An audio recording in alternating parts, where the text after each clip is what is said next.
if you want that ability to have space and to have freedom and to be able to do what you want to do, then technologies and protocols like Nostr and Bitcoin are going to allow you to do those things that much more. Just like the ability to know how to fight and protect yourself is going to do that if someone doesn't want to get out of your physical space. Hello, ladies and gentlemen. Thank you so much for coming by for another episode of the podcast where I talk to the most interesting people I can find, talk about Bitcoin, talk about life. And today we have Kenny Florian. He is what I would call a quintessential martial artist. I think that is kind of the title that would work well for you. You've been through a very interesting life. It goes through a UFC career, kicked off by a near-death experience. You found Bitcoin later. You're also into Nostr now, which is another thing I always try to pull into the podcast. So really excited to talk to you, Kenny. Thank you so much for joining me today. Yeah, thanks for having me, man. Excited to talk. So we got to start with the story. I've heard it a few times on your other podcasts. Yeah. I just was this morning getting ready, listening to your rip with Preston Pish and John Vallis, and fascinating beginning to your story and your life, how you really got into the UFC career that you did and how that really got kicked off. So could you give us a little bit of background? How did you find your way into martial arts as a kid? Yeah, so basically, my dad, who was a physician, did judo for most of his teen years, all the way through college, all through medical school. And, he saw the power in it and the confidence it gave him and the power it gave him. And he wanted us all to kind of learn how to defend make sure that all of us knew how to defend ourselves, and saw the power in that. So everyone in my family, I'm one of 6, have trained in the martial arts in some way, shape, or form, and for a period of time. I think the last 3 kids of our family, myself, my brother Keith, and my youngest brother Kirk, who passed away, we all kind of really did martial arts, probably the most, really dedicated a lot of our lives to it anyway. And yeah, so I started, I guess, when I was about 9 or 10 years old. That was karate and kung fu. And I was pretty heavily involved in soccer. I was traveling all over the place playing soccer, played some tennis as well. Those are the 2 sports that I really focused on. And being one of 6 kids, your mom can only take you to so many practices and things. So a lot of times I would tag along and practice to soccer or to karate. And when schedules kind of didn't work out, I wasn't able to do that. But one thing that I recognized really early on when I was doing martial arts was it felt like a religious experience to me. It felt like that was one of the few, soccer was awesome. Sports was always great. Doing something physical was always cool to me. But for whatever reason, martial arts, there was this spiritual component that I don't think I found in other sports. And it just felt like I was like the world stopped. I was only doing martial arts in that moment. I could be really present and I could settle down. I was a very high energy kid, and that gave me a lot of peace and focus, a focused intensity, which was really cool. I felt like I can kind of harness it in that moment. And yeah, so eventually my schedule didn't work out. I wasn't able to do it as a kid at a certain point, and I really missed that. I saw this thing called the UFC. It was the early days when it was martial art versus martial art. And the goal of the Ultimate Fighting Championship back then, just to give someone, context and a background on it, if you're not aware, was it basically the idea was, let's see what the best martial art is. Let's see, through fighting, through actual fighting, not through theory, not through talking about it. Let's see who is the best fighter and who has the best skills. And ultimately, again and again, it proved that Brazilian Jiu-Jitsu was the best for one-on-one combat, for hand-to-hand fighting. And it threw me for a loop. I always thought it was going to be a striker, some badass kickboxer or karate guy who, was landing punches and kicks and knocking people out left and right. And Brazilian Jiu-Jitsu really kind of told everybody that grappling was a huge component that was vastly overlooked by the whole martial arts community. And it was written off for a very, very long time. And the only way to really show that it was effective was to actually, okay, let's do this. Let's see what happens. And like anything else, through that proof, through that evaluation time and time again, Brazilian Jiu-Jitsu came out on top. That was fascinating to me. And it opened my mind that, I really didn't know what fighting was. And it inspired me because I saw this little Brazilian Royce Gracie, maybe not so little, but little compared to the guys that he was fighting. He was, really undersized compared to these monsters, and he was winning and winning oftentimes without even throwing a strike. And to me, I was like, this is insane. Like, I got to learn how to do this. Maybe I can do this, So I learned not with the intention of fighting, but just with the intention of wanting to learn what that guy was doing. And that was really cool. And it brought me back to martial arts. And sure enough, it gave me that peace again. Like, whether I was good in the beginning or not, what it gave me was this very specific path to follow. It gave me, I don't know, discipline. It gave me understanding of myself. It allowed me to get more confident in a real way. And it's been this lifelong path, man. And I'm still learning to this day. I don't think there's ever been a day in Brazilian Jiu-Jitsu or martial arts in general where I've been bored. It ultimately led down to a path of fighting. That was not my intention, but that's where it led me. Yeah, I have to ask you. I'm going to be just throwing these random MMA questions at you because I'm very new to this. Yeah. Like so many other people, for so many years I just thought like, oh, that's like so violent and like crazy. Like I don't know if I'd get into that really. I'm going to watch football with the boys. Yeah. But I think if I recall correctly, the very first card I ever watched was the one where Michael Chandler kicked Tony Ferguson's face off. Yeah. And that was interesting to experience. just watching this, like, what did I just see? Yeah.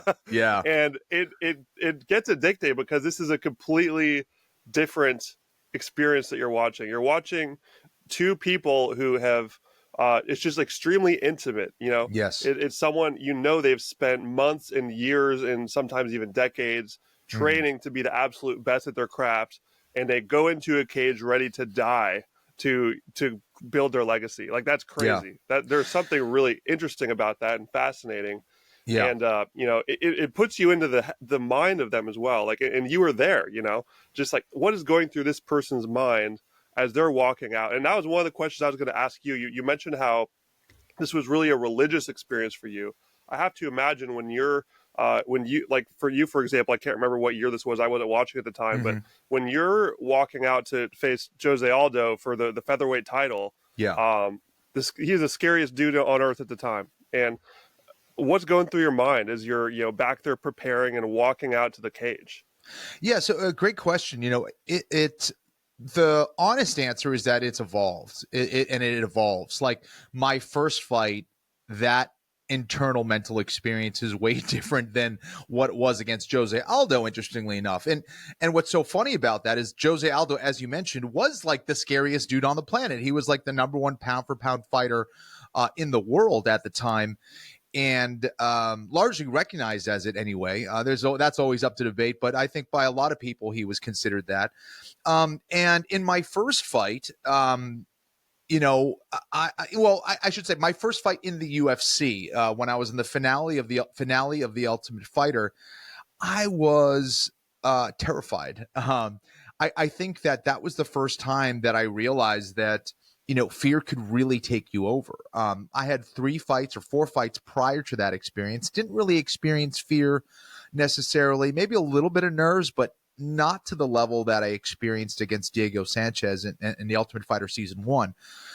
So I guess I have to go backwards to explain how I felt against Jose Aldo. And that experience made me realize that I had a lot of work to do mentally. I was thinking about all the things that really didn't matter. I was thinking about the contract that was on the line. I was thinking about all the people watching in the arena. That was the largest audience that I'd ever fought in front of. It was live on television, so I knew that everybody back home was watching and cheering for me, and my family was there. Like, this was next level pressure, and I absolutely succumbed to it. And I realized that I had to do a big time search within and outwardly as well, and educate myself on how to be able to control that fear. And a lot of that came with training and the proper training and all that stuff. But anyways, it was this constant kind of battle of figuring that out. So ultimately against Jose Aldo, I actually, as I would get closer to the cage, I would actually find more peace. I would find more comfort. I was like, okay, finally, this isn't just your mind racing and going nuts. Like, it's here. This is what you're used to. This is what you've done so many times. Now go out there and just do it. So that was interesting. And then I guess to add some other details to it, the experience of fighting got more comfortable for me over time. I didn't let that fear take over. However, the circumstances would always be different. There'd be injuries, or in the Jose Aldo fight, for example, I had the worst weight cut, of all time. It was terrible. And I literally had my legs cramping as I was hitting pads before that fight. So I did like a 5-minute warm up because I was like, guys, I don't know how much I have left. Like, I just cut down to 145 pounds. I'm dead. I'm going to save it for the fight. So there was always something you were battling. And what it taught me was, your ability to manage those kind of huge waves. It's all within you. It doesn't mean that physically you could always overcome it, but there was this idea that you can control how you execute certain things and how you react to certain things. And that was a very powerful lesson. Each and every fight was always different. And you found that you had to be able to control those nerves and direct those nerves in a positive way. And also hone your training to be able to allow you to give you that confidence and comfort when it did come to fight. Yeah. And I'm very curious. So for that Ultimate Fighter fight win, there's so much writing on that. Like you said, you had the contract on the line because the winner of that show gets the contract. Yeah. You have everyone watching you back home. There's all this pressure. And I assume, a lot of that fear is this idea that, man, what if I just get my ass kicked? Like, this is going to be a nightmare. Right. Like, I don't want to see everyone. I don't want my friends and family to watch me get beat like this on live television. And that happened. And I'm curious, was it as bad as you expected, or was it almost in that unseasoned state sort of a relief that it was just over? Or was it a different mindset shift of like, I just need to like build into being way better? How did it turn out compared to what you were fearing? Yeah, well, certainly there was a level of embarrassment that I didn't enjoy, just because, like you were talking about before, you put so much into it, and to lose, you're like, man, like, that's terrible. I at least wanted to, for me, I at least wanted to go out there and show my skills. And I felt like I didn't even get a chance to show my skills because my mind, for whatever reason, like kind of froze my body. Like, and that was disheartening and frustrating. So to me, I kind of had to redeem myself. And it was then that I said, all right, I want to do this for real. I want to train like a professional, approach this like a professional, and figure out what the heck went wrong on a technical level, on a mental level, on a physical level, on a spiritual level. And that's what kind of got me down that rabbit hole of fighting so much. There is so much to it. And to pinpoint just one thing, could get you to kind of like overlook some other things that are really important. So it was this constant investigation. There, you are the scientist in the lab, constantly looking for ways to improve. Sometimes you head in the right direction, sometimes you don't. And even the decisions that you make in real time in the cage could be good ones or could be bad ones. So again, that to me was fascinating, and it was never boring. It was always difficult, but never boring, always interesting. And and it allows you to kind of keep an open mind and really try to look very honestly at yourself and look for what tools you need for the job. And I can imagine now, as an analyst and a podcaster and just really following the UFC super closely still, I'm sure that you can see some of these fights and some of these guys, and you can just remember, I was there. I was in that exact spot. And you know them so much better than I do, obviously, but one that just comes to my mind is Chase Hooper. I'm not sure if you followed his whole story, but he had a fight. What was it, like a year or so ago? I don't even remember the time, maybe a couple of years, but he got super embarrassed and just like beat up on the feet. And I remember later that night just looking at the comments, and everyone's like, "Oh, like you shouldn't be doing this. That was bad." Yeah. And he just won 4 fights in a row, and now he's killing it. So sometimes it requires going through that embarrassing time to really build into the best person you can be. And I think that is such an important part of so many people's hero's journey, to have the really low lows, before you can really have the foundation built from learning from that experience. And Absolutely. And even ignoring the noise around you in some ways, like even for me to get into fighting, I had to kind of ignore what my parents were telling me, what certain friends were telling me, like, so there ends up becoming this belief in yourself, right? Or you certainly need it anyway to go, okay, I need to make a big pivot here, or just quit altogether. And you basically need that mental fortitude to go, okay, if I'm going to do this, I need to do this for real and look at myself honestly and change what needs changing. And it's not always easy, man. Yeah, for sure. And I would say that your dad made a great decision getting you and your brothers into martial arts, because this seems like such a powerful thing for everyone to go through, but especially men. I would say Yeah. men need to build that mindset of, I'm going to find a mission, I'm going to dedicate myself to it, I'm going to grind through it, and I'm going to pursue through the diversity or adversity and get through the hard times. And so, like, I know that you are a father now as well, if I recall correctly. Is that right? Yes. So do you think that's something that all dads out there should be keeping in mind for their kids, that this is a great experience for them? Maybe not to go to the UFC level, obviously, but just to go through the challenge of martial arts and pushing your body to the limits in that way. Yeah, I'll say this. I'm certainly biased and I would recommend martial arts for sure, but I would say any type of hard work, right? Like anything that requires discipline, anything that requires delayed gratification. I think that's super important. We talk about time preference, right?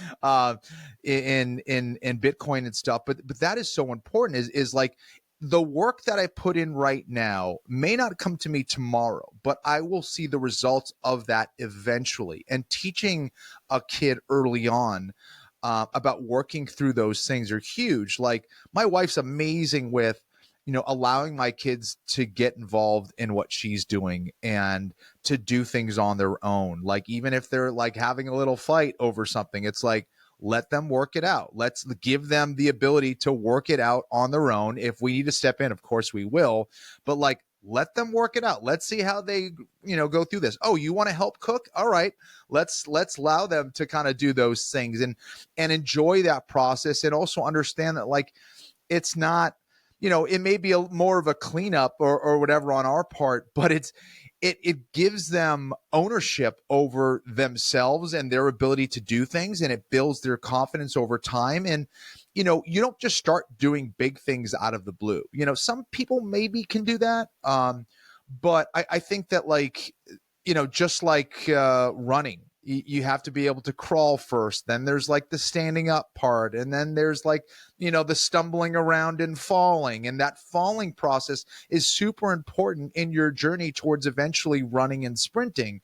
And I think we forget about that. And like, people tend to run away from failure when the reality is like failure is just kind of pointing you in a certain direction. It's letting you know of your limits in that time frame, right? It's like that's all that is. And it's up to you if you want to continue on that journey or not, and how you're going to fix it, and if you're going to pick yourself back up. And I find that martial arts is a beautiful way to do that, because it teaches you so much, and there's so many different components to it, which is really cool, which is different than, say, like, soccer, for example, which I played for a long time. Certainly takes a lot of hard work, all that stuff, but I think having that spiritual component and that one-on-one, testing of yourself is a bit different than, say, playing a team sport.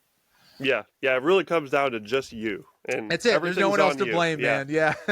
And those were always my favorite sports too. My favorite sport growing up was tennis, and cool. I love the singles tennis where it's all on me. Like this is me and my rackets facing this other guy, and it's very different when it's only you. I think that is powerful in its own way. However, team sports have a lot of other benefits too. It really gets you in the mindset of like working together. Mm-hmm. Yes. Yeah, for sure. So there's benefits all over the place. I think that you probably agree. Like all sports are good for people growing up and learning how to build these skills.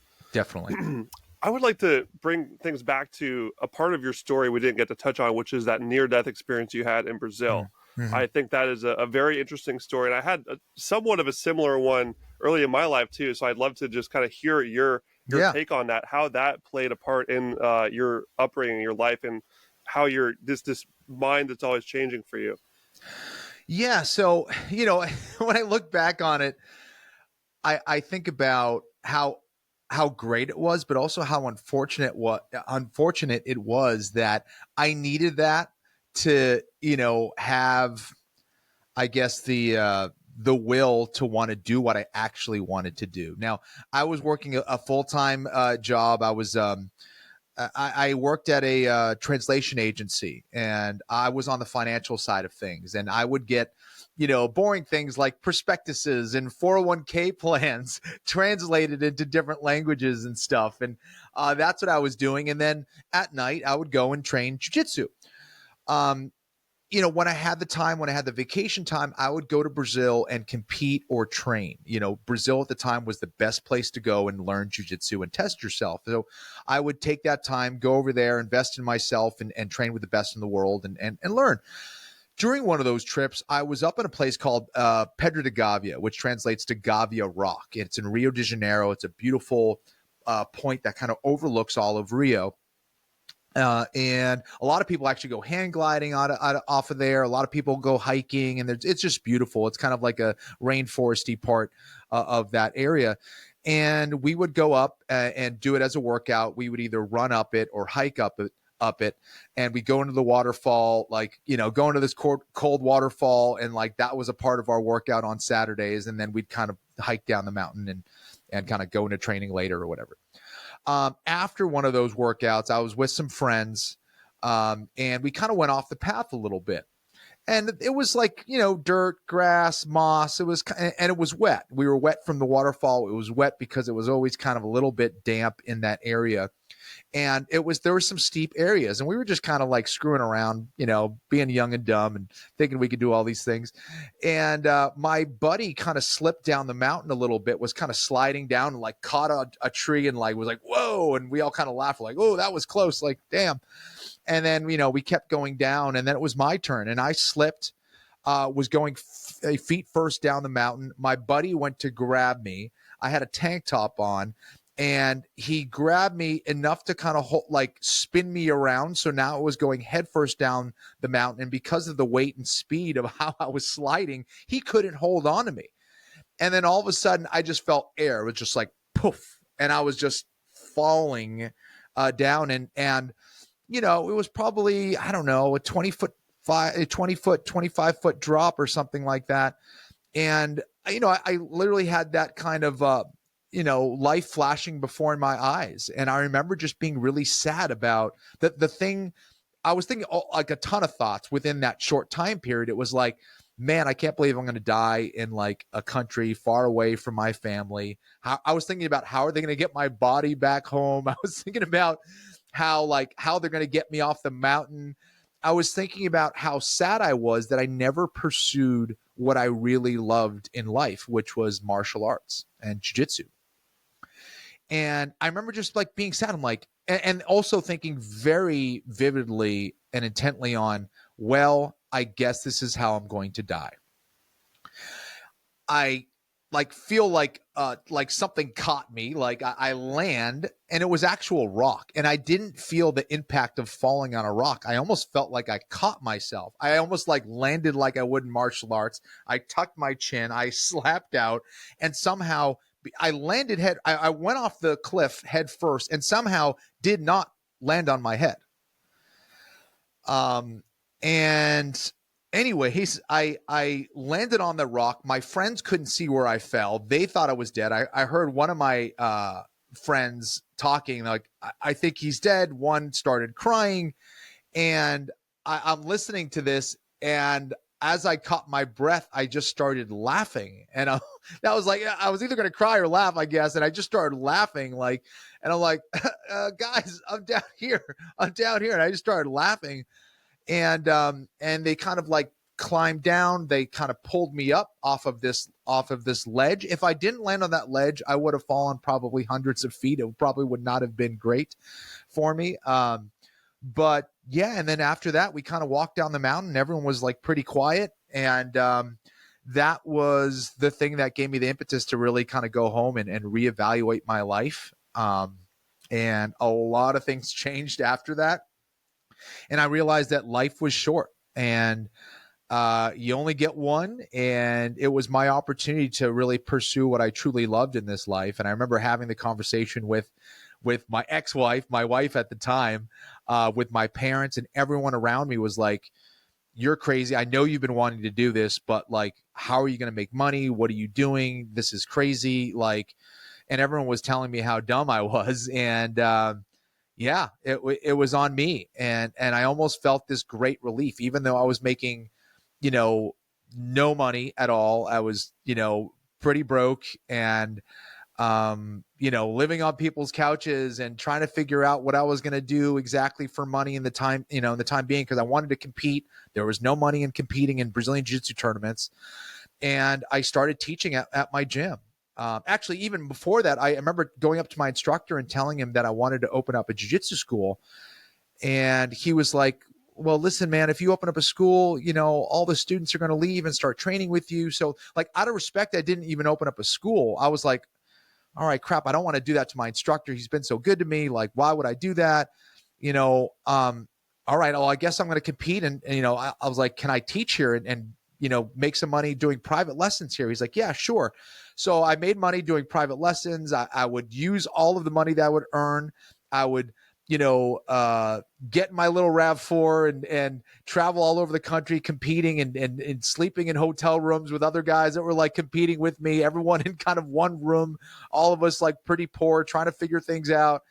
And I was just on that grind for a while. Then eventually I was like, all right, let's try a mixed martial arts fight and see how that goes. And, that was something that scared me, and I wanted to feel what that was like. And that led to another fight, and eventually led to me being on the Ultimate Fighter. So, it led me down this path of like, I had to figure it out on my own.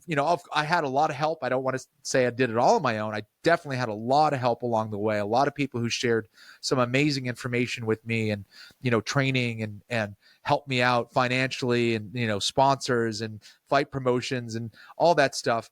But it like telling people you wanted to do this in the early 2000s was like saying that, I don't know, you wanted to go into outer space and there were no rockets. Like it was an unusual ask or an unusual request, and I kind of had to figure it out, and it was an interesting time, but it was a fun time. Yeah, the hills don't get much bigger to climb than that to go into the UFC. And Yeah. of course, all of your loved ones are thinking fully out of love. They just think of what they've seen on TV, like, oh my gosh, Right. like he's going to get beat up and it's going to be Yeah. bad for his health and everything. When overall, I would say it was a massive win for your overall health, because you're just a much stronger man because of it.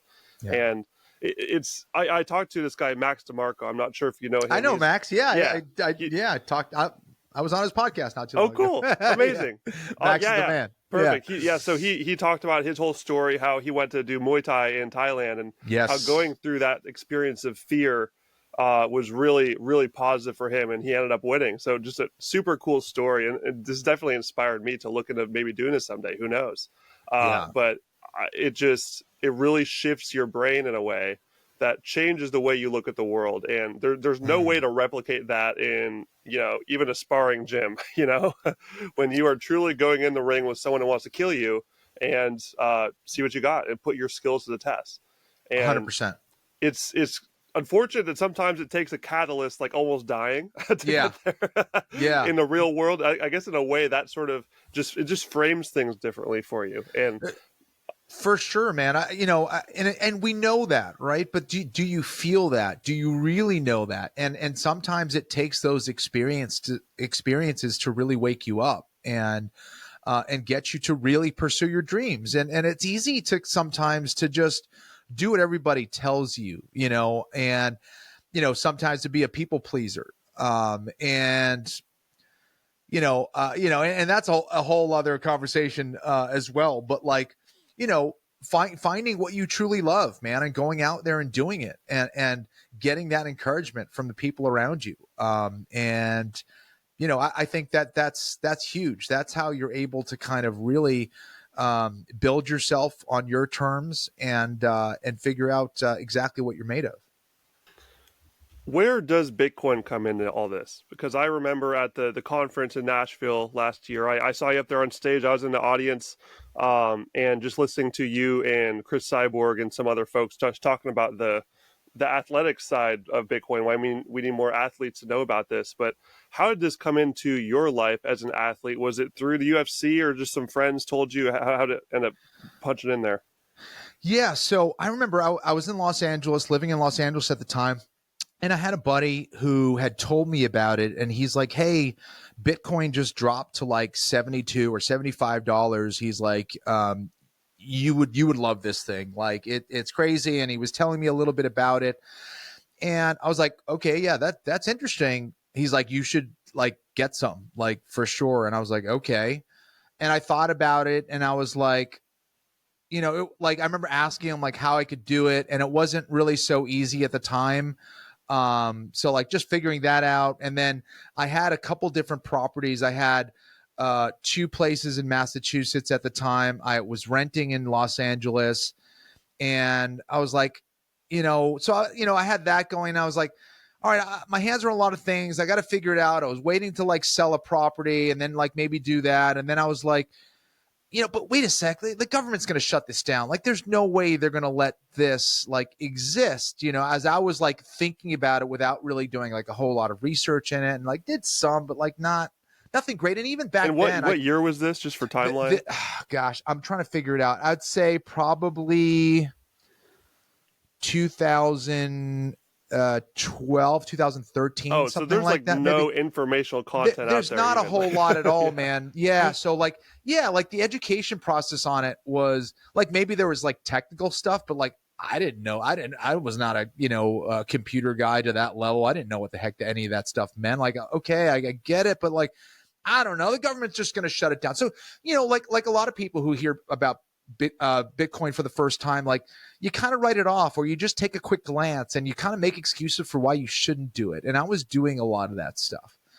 And it wasn't until 2016 where I think I was, I was maybe saw something come up like on YouTube or something, and someone was talking about it, and I was kind of listening to what they had to say, and I was like, what if I just like buy some? I'll just buy some. And I talked to someone about it, and they were like, "Yeah, dude, like you should get Bitcoin and you should get this other thing because it's like it's really cheap right now, and this is gonna go up." And I was like, "All right." So I'm like, I'll buy some Bitcoin. I'll buy some of this. And I remember like after a couple weeks, like Bitcoin went up, and it went up a lot. I was like, wait, I didn't buy that much. I'm like, oh my gosh, it like doubled, like it tripled or I was like, damn, like this is crazy. Like this went up that much. Like, wow. And then I was like, I need to look into this.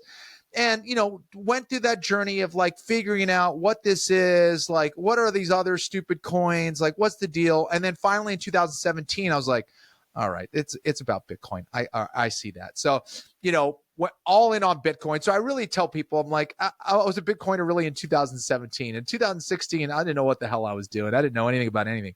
So anyways, all in in 2017. And that's when I really kind of like went down the rabbit hole. Like I was learning more about it, and I was like, wait a sec, I'm learning a lot about it, but there's so much more to learn. And yeah, just kept kind of investigating that and putting more into Bitcoin, and just kind of learning about it, and still am to this day, and have been buying ever since, man. And I'm glad you add the details to those early days, how there was a lot of friction to doing it. And this is why I let Yeah. people know that you cannot beat yourself up for not doing it in a way early days, like the early days. I, Right. of course, still think we're in a very early days still, but those incredibly early days, there was a lot of friction to even buying the thing. You had to be pretty smart to even be able to do that, and dedicated. Only like you had to be relatively nerdy just for the actual act of buying it. And Right. there's also so little information to learn about it. Like you said, you had to be diving through these bizarre like online forums, like Yeah. there. I really think of the Bitcoin standard as kind of the main shift of the timeline, where there's the before Bitcoin standard and after the Bitcoin standard, because that book that Saifedean wrote inspired so many people to make podcasts, and then it was sort of off to the Yes. races. And now we're here where any idiot like me can just make a Bitcoin podcast and just start talking about it. And Yeah, and it was it's the hard wild, before wild that. west. Yeah, it was the wild, wild west, and you're like, I don't know who I'm talking to. I don't know if this guy's legit, if he really knows what he's talking about. Is this a scammer? Is it, like, I don't know. Like, so it was a really interesting time. So now I feel like, even though it was early back then, I feel like it was, and the price, of course, was a lot lower, but still, I feel like it's 10 times riskier back then than it was right now. And people are like, well, the price is so much higher. How do I know it's not going to go down? It's like, this is not going away at this point, man. It's just not like, and having seen, just the various FUD, over the years and scares and, seeing how anti-fragile it is. And, it's been amazing to witness just how powerful this technology is. And, to see it, how it's evolved, and some people may have a problem with it, how it's been integrated now into like TradFi and all this stuff. But like, it's because of the advantages of Bitcoin. People want a piece of Bitcoin. It's not Bitcoin integrating itself into them. It's everyone's integrating itself into Bitcoin. So it's a very powerful thing. And of course, NGU will motivate anybody out there. But it's obviously much more than that, right? It's a freedom protocol. It's unlike anything we've ever seen before. And similar to martial arts, Bitcoin changes you. It brings you into its philosophy. It gets you to understand it. It asks you some very important questions, and it gives you certain powers that you didn't have before that you become grateful for. So I see a lot of parallels in a lot of different things with Bitcoin. So, that journey alone, it's like, I wish I had it when I was fighting. Now, of course, I retired in 2011. Bitcoin was only a couple years old at that point. But, learning what I've learned about Bitcoin, I think it would have helped me approach martial arts even in a different way, and in a more powerful way. And if you're a professional athlete, or if you're anyone who's coming up in any kind of game, of course, financially, Bitcoin is a powerful thing. So, yeah, long story, but there you go. Yeah, I love it. And you talked earlier about how martial arts is sort of a religious experience for you. It really puts you in that situation where you have to completely shift how you operate to go into this situation and succeed. And Bitcoin, in a similar sense, it's like you said, we aren't changing Bitcoin. Bitcoin changes you. And I think that that kind of has a religious aspect to it as well. You have to For submit to sure. this thing, or it will steamroll you in the financial world. And we're learning more and more about that. And people, think that we're being too culty by saying like, this is like a religion. But hey, I mean, it unifies us. And if you're going toward the truth, it's a really powerful thing. And so I like how you mentioned it would have changed how you approach fighting as well if it would have been around for that time. And I think this would be interesting for the other fighters that are out there who now have Bitcoin in the zeitgeist, and they have all this information that's there to look at if they did want to. So how do you think that knowing about Bitcoin during your fighting career would have changed you as a person, and maybe other fighters can listen to this now if they're listening? How would they benefit from it? I think about this a lot, because especially when you have kids, you think about them, bringing their consciousness into the world and opening that up and understanding the world more and more. And it would certainly be very overwhelming for a child for you to just give them all the information all at once. And not only would they not take it in at once, but it would also, the world would look a lot scarier, right? Because, so I guess what I'm trying to say is, in understanding how things work and understanding the ways of the world is an enlightening thing. It's a cool thing, but it's also a very scary thing. And it can also be a depressing thing, right? So it's like, all right, so now you understand a little bit more about money, and you understand about the fiat system, and you understand about like fractional, reserve banking. And, now you're like, well, this is kind of gross. Like, what the heck? Like that's not cool. How do I win? How do I win in this game? How do I advance when, the odds are that little old me is not going to be able to push through these forces that are holding me down? And then you have this thing like Bitcoin that says, okay, now that you understand the rules, we're going to change the game. And Bitcoin changes the game. It says we're not going to play by those rules. We're gonna create a completely different game, and everybody can win. And that's what's cool about it. You have a predictable monetary system now. You have a limited amount. You have this scarcity, right? This finite scarcity.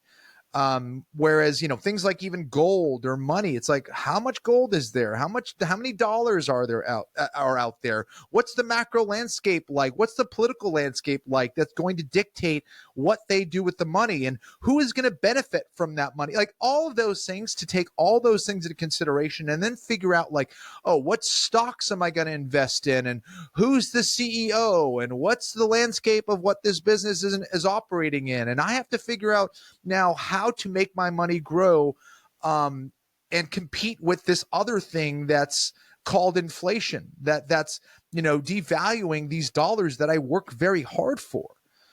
So Bitcoin gives you security. It gives you a level of predictability. It gives you truth. It gives you trust. It gives you the understanding that, like, yeah, you can't trust people. That is the problem. And what is going to give you that salvation is this, protocol called Bitcoin, and this money called Bitcoin.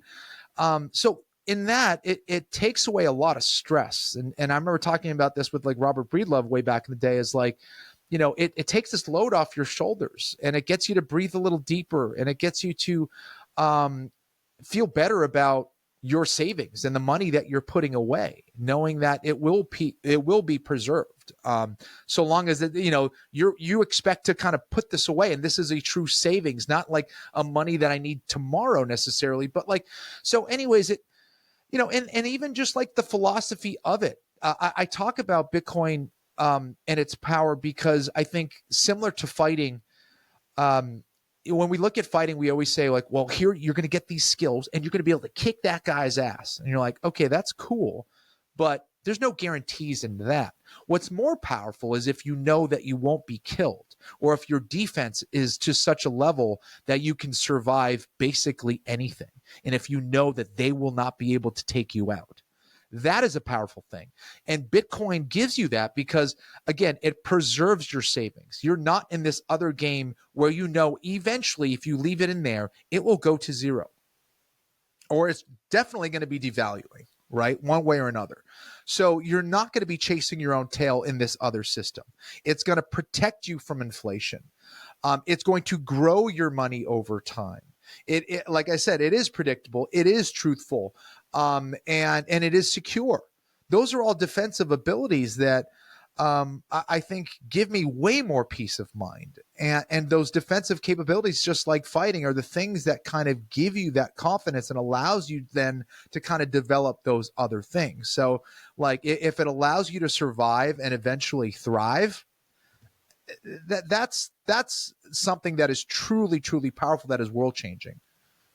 Yeah, beautifully put. And just as you're talking about earlier, when you're getting ready for a fight, there's so many things going through your head. There's so much stress and pressure on you. I think that this professional athletics is just the epitome of high pressure situations for people. Yeah. And a major pressure for a lot of these people nowadays is the money side. They want to feed their families.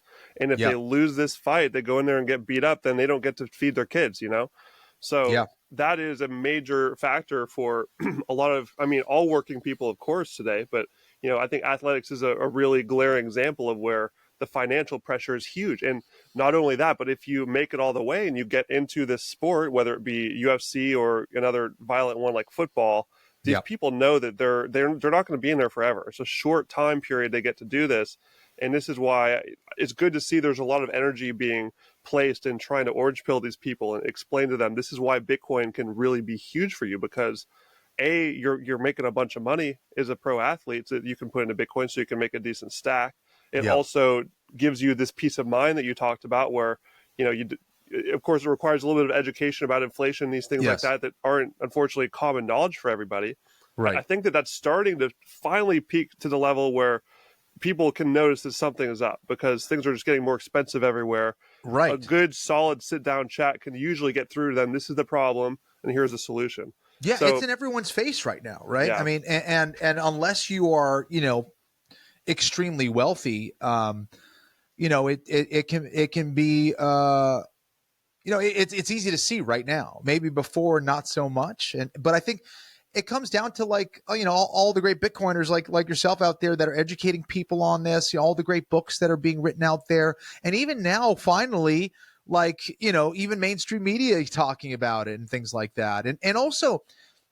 I think that it can be extremely frustrating, and I definitely am guilty of getting, thrown off kilter sometimes with some of these ridiculous articles that are posted on mainstream media, and some of the things that people are talking about, and just like outright lies or gaslighting.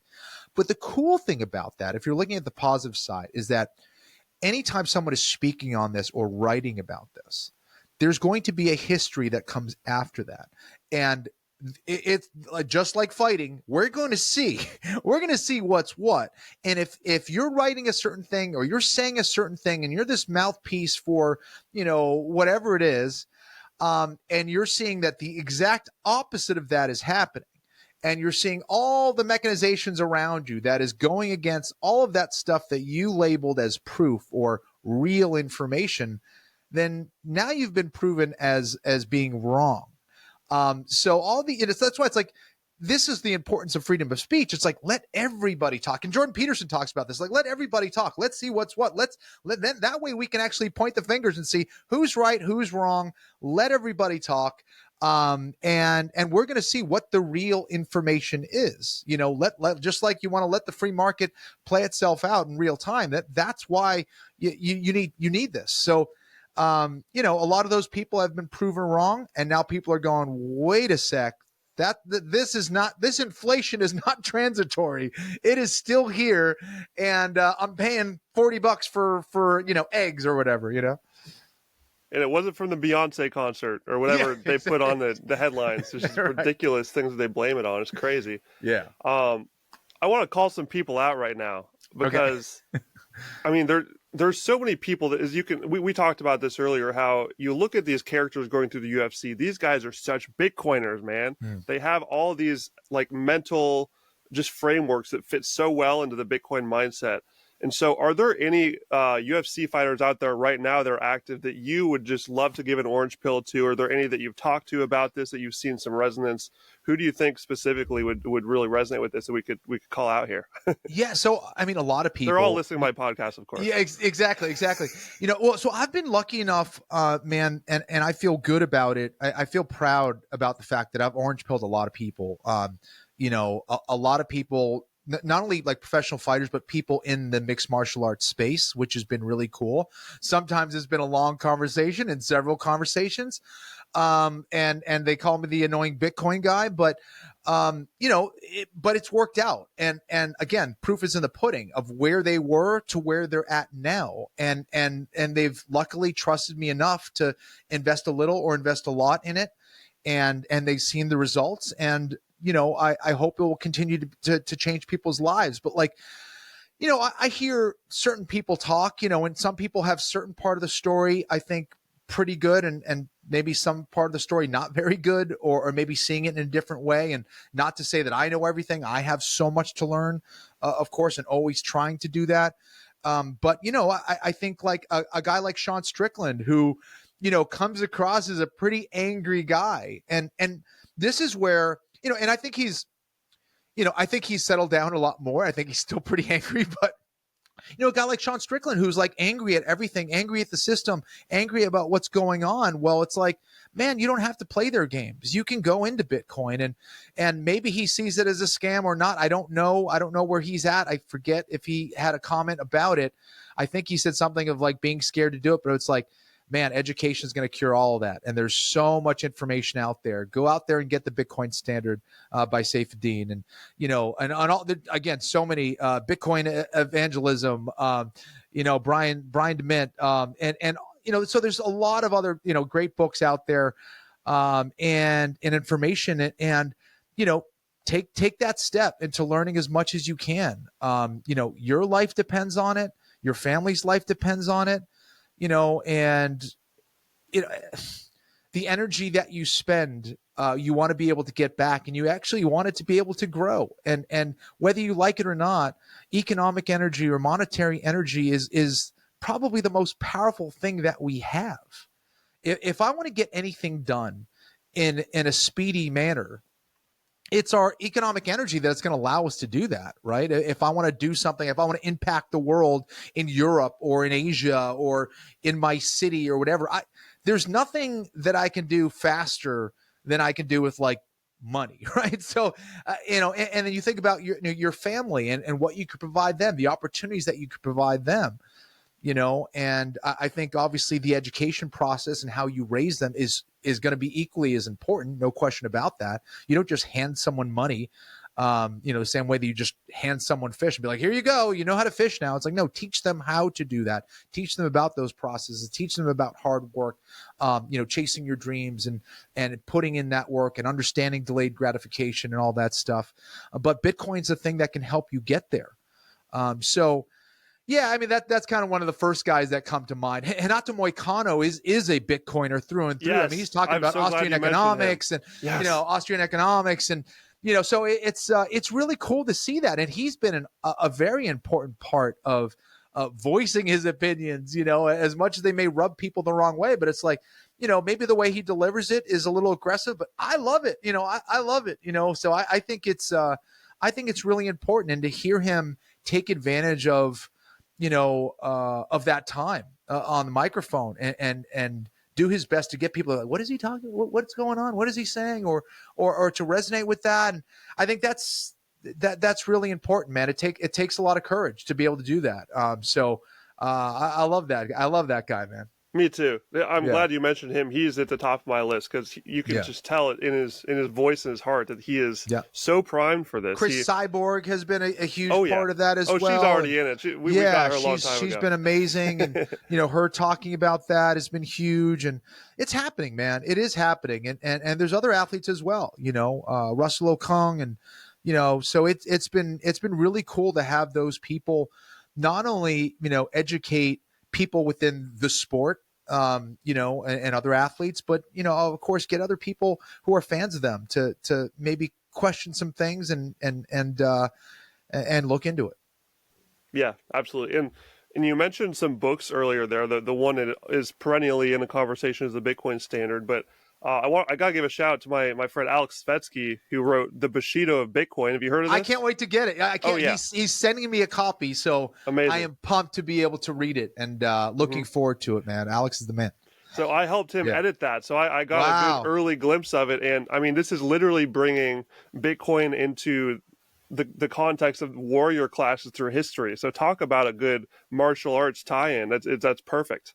I have one tattoo on my body, and it's the Bushido symbol on the inside of my arm. Go. So I can't wait. I can't wait to check it out, dude.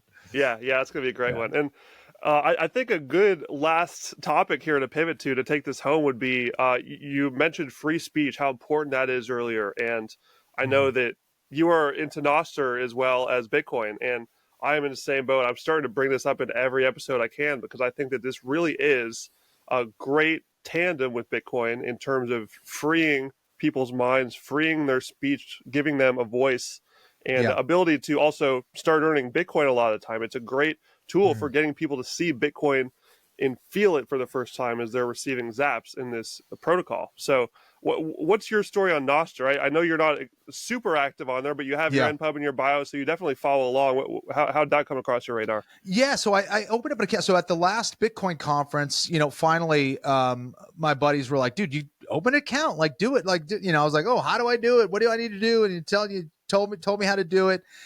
Same as the Bitcoin days, like, oh, exactly. Like, how do I do this? Exactly. Except I had better information this time around. So went on there and, haven't posted a whole lot, haven't been so active over there. I want to be.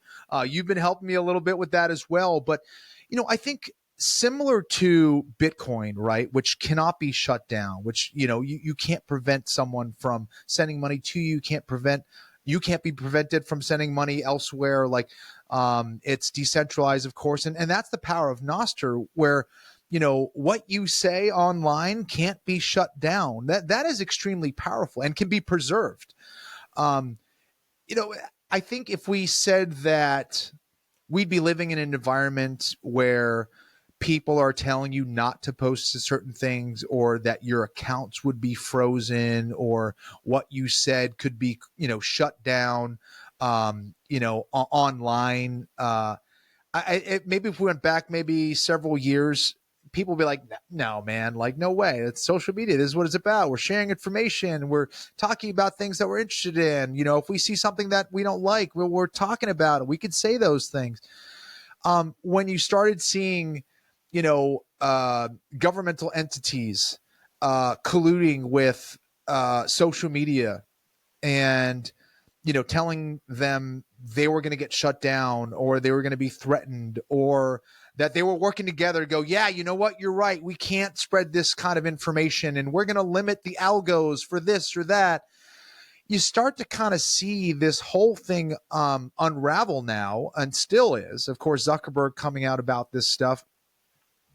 And however you feel about him in general, it's like, okay, maybe you don't have to trust him or whatever, but the fact that he is speaking out against it, like, at the very least, you're like, okay, he is fighting against it. Whether he would still be doing that thing if Trump was coming in office or not, I don't know. But right at the very least, you're like, okay, he's talking about it. And at very least, like, if you're another organization, you're going, well, maybe I can do that too. And maybe I should talk about these things that are happening, or maybe that was wrong for me to do it. So anyways, it's happening.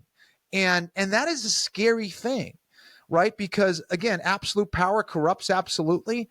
And we think that, like, oh, well, that's not going to happen now in 2020. And no, we're going to be totally aware of that. And, of course they're looking out for our best interests. It's like, no, man, in this regard, history will repeat itself. And if you have a certain level of power, you're going to do whatever you can to increase that and limit the voices of others and limit the powers of others. And I think this is the power of Nostr, where if you have something to say, you can say it.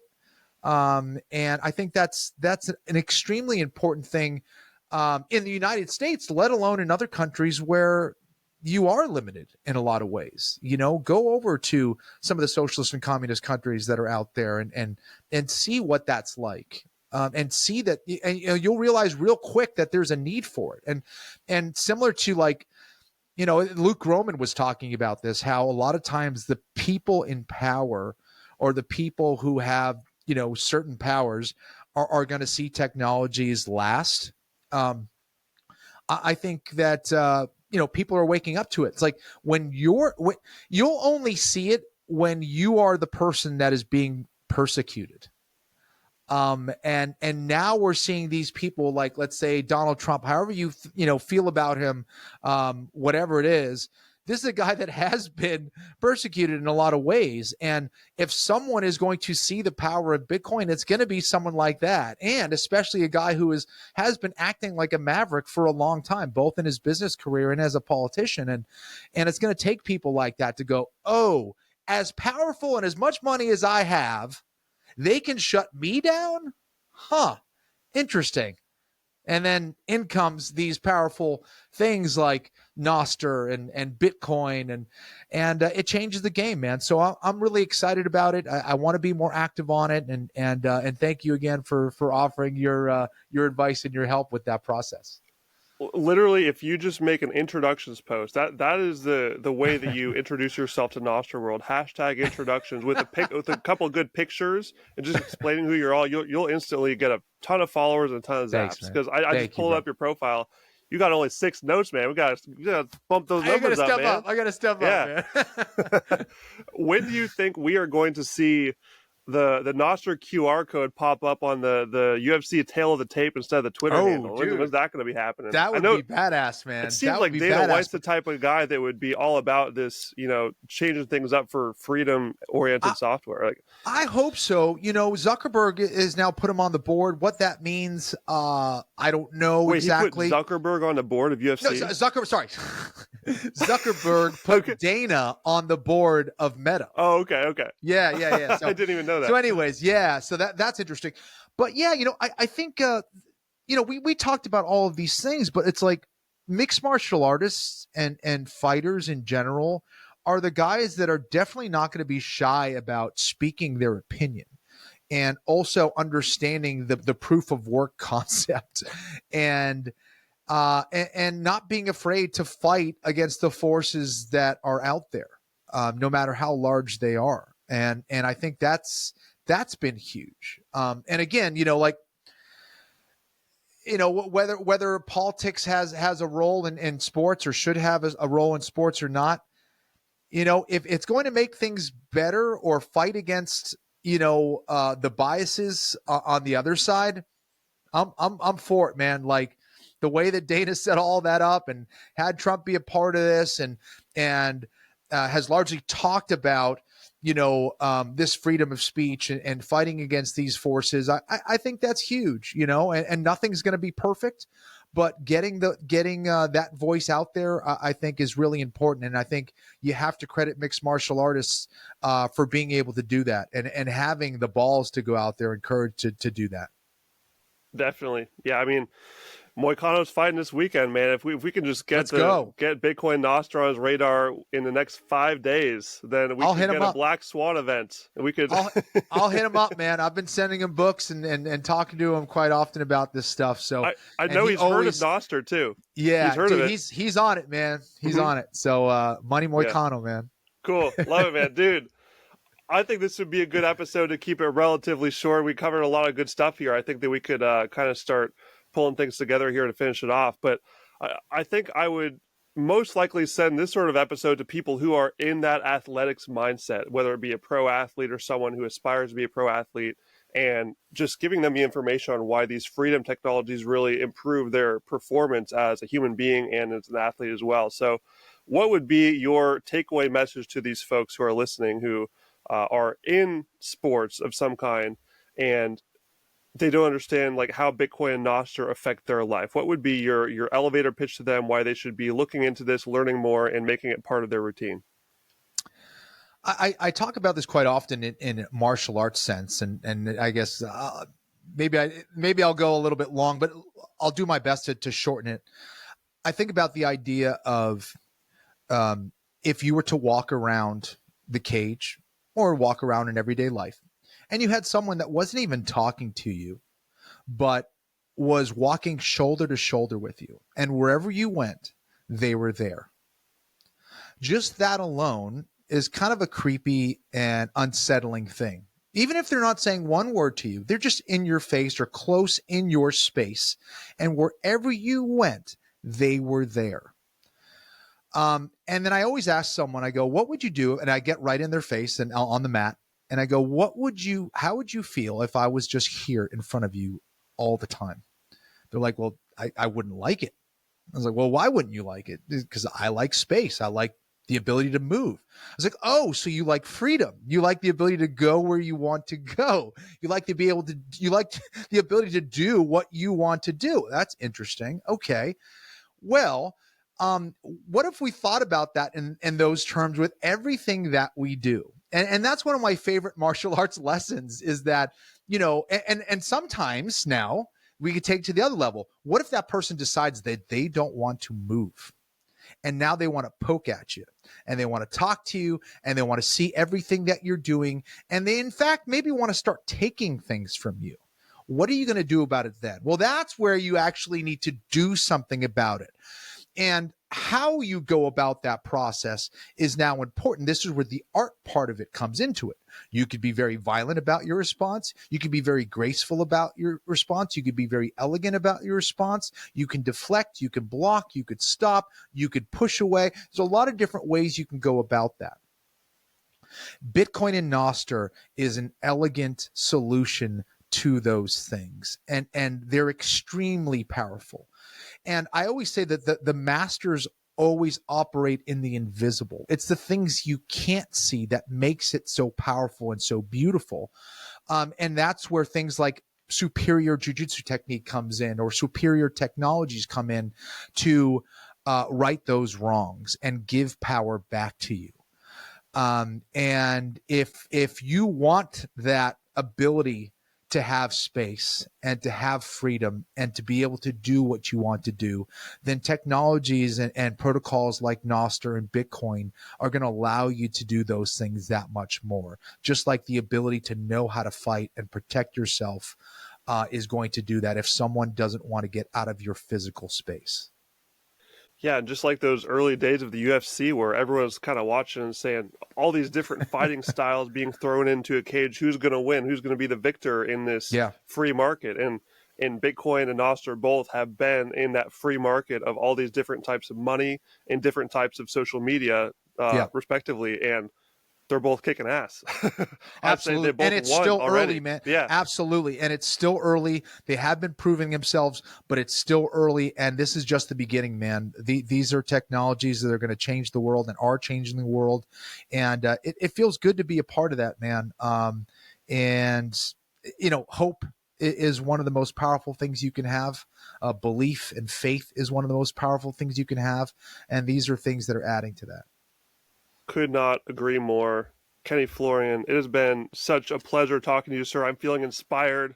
I want to go buy more Bitcoin and make some Nostr posts right now. Me And too. I'm Let's going to do be it. watching for your introductions post to go boost that. Make sure we get you some more love on there because you deserve it. Right on. Thanks, brother.